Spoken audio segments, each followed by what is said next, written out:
नमस्कार, one India Hindi में आपका स्वागत है।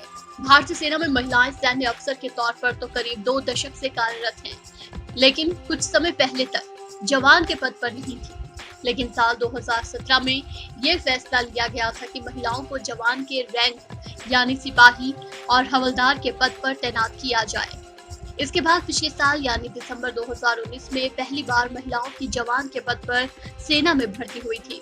अब महिलाओं की एक और बेंच बेंगलुरु में ट्रेनिंग ले रही है। बेंगलुरु के कोर ऑफ मिलिट्री पुलिस में महिला सैनिकों के दस्ते की कड़ी ट्रेनिंग चल रही है। इस महिला दस्ते की कुल 61 हफ्तों की ट्रेनिंग है। पहले 19 हफ्ते बेसिक मिलिट्री ट्रेनिंग दी जा रही है। इसके बाद प्रोवोस्ट और एडवांस मिलिट्री पुलिस की ट्रेनिंग दी जाएगी।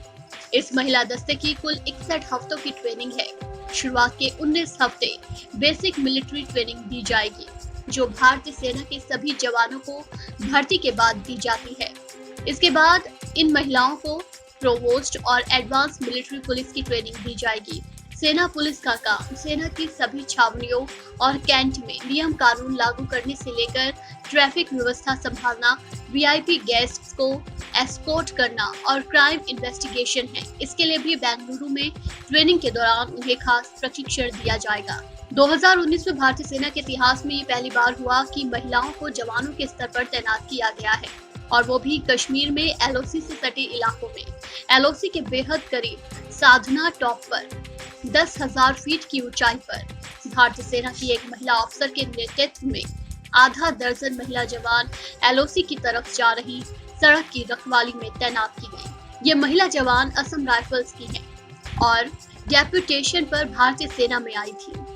भारतीय सेना में इनकी पहली तैनाती कश्मीर के सबसे संवेदनशील माने जाने वाले तंगधार सेक्टर के साधना टॉप पर हुई थी।